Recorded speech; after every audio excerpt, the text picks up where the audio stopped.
completely jam-packed and vitally important transmission lined up for you today.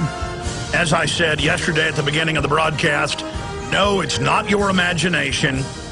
The news is quickening.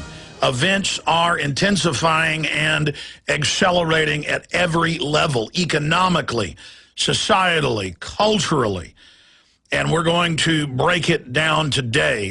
The social engineers of the planet who are eugenicists in their own stated goals for world hegemony to then carry out forced population reduction are attempting to take control of the planet through fiat issuance of currency and credit that they create out of nothing and pay politicians and political classes off to accept and back up with military and police force. With this unlimited capital, their stated goal in every third world nation, in Europe and here in the United States, has always been, i.e. the 2002 IMF World Bank documents that got leaked, to position societies out of free market, free systems into false free market, controlled, vertically integrated, command and control, rigged, tilted playing field inside crony capitalist systems. They want you to be debtor slaves. And so, of course, Geithner says if you don't increase the debt limit, the debt ceiling, if you don't raise taxes, if you don't bring in more money, we will default. Because he was the former head of the private Federal Reserve, now the Treasury agent. The previous head of the Treasury was the former head of Goldman Sachs, shareholders in the private Federal Reserve, who positioned the tens of trillions of dollars of taxpayer money delivered to the private banks so they could shut down loans and use the money to consolidate even more power. So, of course, these Bernie Madoff, Ken Lay-type scammers want us to be bankrupt. This has always been what they want. Now, the Republicans are writing in as the saviors. But remember, they went along with the repeal of Glass-Steagall in '99, allowing the fractional reserve banking to go from 10-to-1 leveraging to nearly unlimited. They can create thousands of layers of leveraging. $1 of deposits can be leveraged out into thousands of dollars. $1 million can be leveraged into billions. Billions can be leveraged into trillions. And when you go to the Davos own website, when you watch the announcements made by the globalists in their public Bilderberg group meetings, like Davos and Bretton Woods too, they openly say the American people can take on more debt. That is prosperity.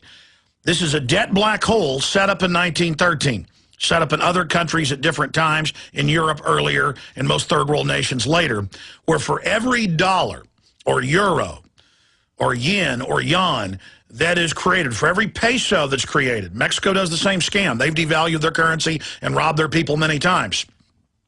For every dollar or peso or euro that's created, a dollar or peso or euro or yuan or yen in debt is created to the private banking cartels. That's why the globalists launched the attacks on the Serbs in the 90s. Not that the Serbs were perfect. Most governments are corrupt. But the point is they were a sovereign nation with their own factories, a growing population, and they had their own government bank issuing currency and credit as a way to supercharge the economy, not a monetarist system. Had to be attacked. Same thing with Libya. Had their own bank, building up the country, using the water out of the aquifers, population exploding, building skyscrapers, building highways. Over half the graduates in college, women. Women not wearing hoods over their heads. Had to be overthrown by Al-Qaeda. Happening now. Same thing in Egypt. Now they've got the modesty police in. They've banned all protest with the globalist-run new government. Same thing in Iraq. Throw out the old CIA chief who built up the country, population more than doubled, skyscrapers, rock and roll music, 62% of college graduates women. Now they're wearing the headdresses. Now they're being taught. They're learning who Al-Qaeda is, the sword of the banking cartel. Al-Qaeda is then used to menace the United States. Then the globalists use it to crack down and take our liberties. This is the strategy.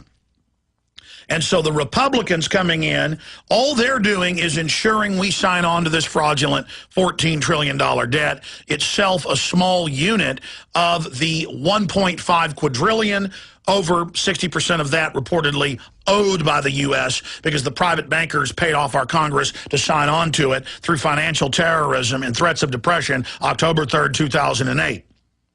Now Geithner's back last week and this weekend and yesterday saying you will raise the debt ceiling, you will go into deeper debt to us, the private banks that he represents, or we're going to have a depression and it's going to cause the default on the dollar. Technically, they're already monetizing over 70% of the debt. China's backing out of buying even more. The Saudis are moving away from buying it, knowing they're being double-crossed. And so we're rapidly, that's an old number of 70%. They're estimating in the Wall Street Journal will now be over 75%, with the Chinese announcing they're going to cut how many T-bills they're buying even more and dump T-bills they've got.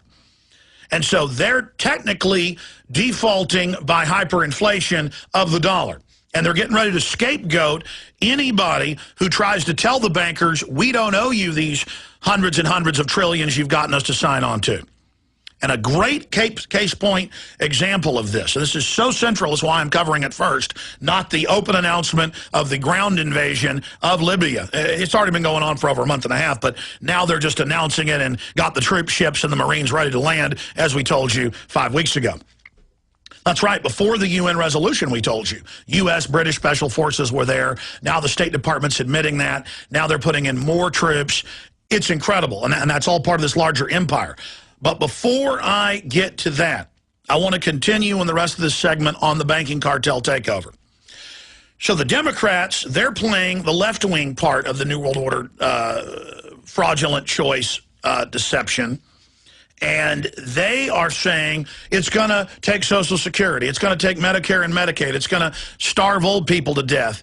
It's going to kill them with no medical care if we don't raise the debt ceiling and get deeper into this unsustainable, crippling system that was built by design. And I'm going to address that in a moment in detail. The Republican leadership, except for Ron Paul, Rand Paul, and a few others, they come out and say, oh, yes, we've got to slash spending at every level so we can pay off the debt, not just some of the real debt that's small in comparison to the derivatives that our system actually owes, but the overall Ponzi scheme of the 1.5 quadrillion globally. Again, over 60% of that our government signed on to. And so they're not addressing the private Federal Reserve. And Ron Paul's got a new article out today at Infowars.com where he says all of this spending cutting, all of the discussions of it, all the budget talk means nothing if you don't get transparency and audit the Fed and shut down this system. It is a financial black hole where a dollar of debt, let me explain this, is created every time a dollar is issued. So as the Federal Reserve says, okay, Treasury, we'll buy with fiat made up digits in a computer, we'll buy your 70+% of monetized T-bills, and that's how they create the debt system to issue the currency, and we'll do it by making you go more into debt to us. It's all made up, but they get our tax money and real assets. This is exactly what the banksters want, and they're on record. So they've been getting more power, using their control of issuance of currency and credit for decades to maneuver the United States from the greatest creditor nation, wealthiest nation, the most patents, 10% growth rates on average for the first 160 years of our nation, to now where we are, where we work more hours than anybody else in the world. We have the highest corporate, private, government debt, and things are just unraveling. And their answer is, oh, we do owe this debt, when the truth is the money system is designed under the private Federal Reserve to reduce you to absolute serfs, as Thomas Jefferson said 230 years ago. In fact, pull me the Thomas Jefferson quote about waking up homeless on the continent our forefathers conquered. I want it big. And same thing Andrew Jackson talked about. Same thing Lincoln talked about. Lincoln wouldn't take loans from these people. He issued his own government currency, and they shot him in the head for it. This is the fight that any nation is going to face. Any free nation, or even if it's not a free nation like Libya, any sovereign nation is going to face, like Serbia. If you try to not let this offshore global corporate cartel run your life, it's over. Now, meanwhile, the Democrats are out there who help build the unsustainable system, help get rid of Glass-Steagall, know full well what they're doing at the leadership levels, taking their orders from the private central banks. They're now going to sick the giant dependent class around half the country, and that includes defense contractors. You live off government contracts. The welfare queens, the corporate welfare people, all of you. They're going to sick this coalition on what's left of the middle class to not fund us into the future, because it'll only fund things for a few months, but to destroy that group of politically independent, motivated thinkers who aren't dependent.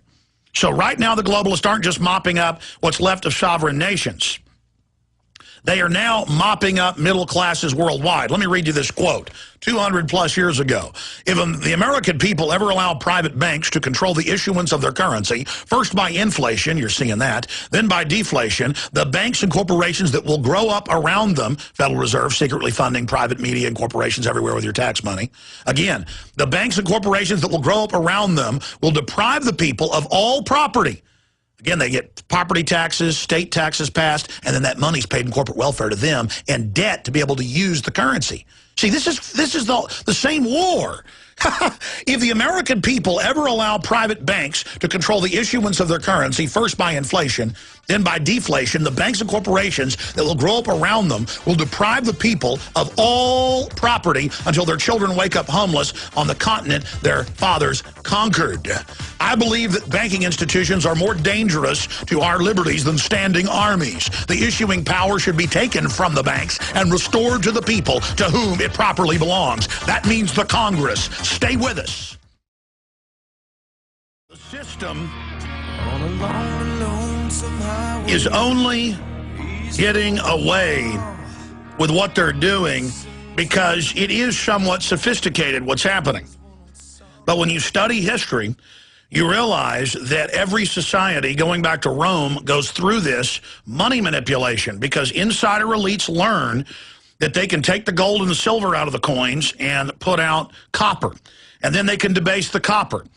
And they can come out with clay coins. They learn that they can, when people deposit their gold at the bank, that they can issue checks. People don't want to carry their gold around with them and get conked on the head. And that then they can start loaning out 10 times the real gold they have and buying real things with it and getting people into debt for paper that costs nothing. But the globalists have taken that multi-thousand-year-old money-changing manipulation that angered Christ so much at the temple, because it was going on in ancient Israel as well, going on in ancient China. And every time a culture deploys this and allows an elite to do this, they basically have a money machine to take over. But see, they don't just want to buy things with their free money. They want to loan it to you at 10%, 30%. Now many credit cards, CNN reports, 79.9 APR, annual percentage. I mean, that's more than double. Loan sharking's 25 to 30. More than double loan sharking. That was the credit card reform legislation a year and a half ago with Obama. He'd read off the teleprompter he was going to lower your credit card rates. And it went up to pass 79.9. I mean, that is incredible. And that's what's so amazing about this, is that they've gotten us dependent. They've gotten an army of people who live off the government. And they don't understand what's going on. You've got the mega rich who are many wealthy that are way above. I mean, the Rockefellers 100 plus years ago on record had $4 or $5 billion per family member. And that was billions of dollars in 1906 numbers when there was an audit done by Congress of them. And you think Bill Gates with 60 billion is the richest man in the world? $1 billion today is what $1 million was back then. These people, the Russian government, a decade ago, put out a prospectus on Western money and said that there's a private group basically managing Europe and the Anglo-American system that has over 300 trillion in liquid gold and other liquid assets. $300 trillion. That was a decade ago. Because Well, here's what's exciting. I monitor talk radio. I monitor it in the morning. I monitor it on XM at my house. I monitor TV shows, but I mainly listen. That way I can be doing other things.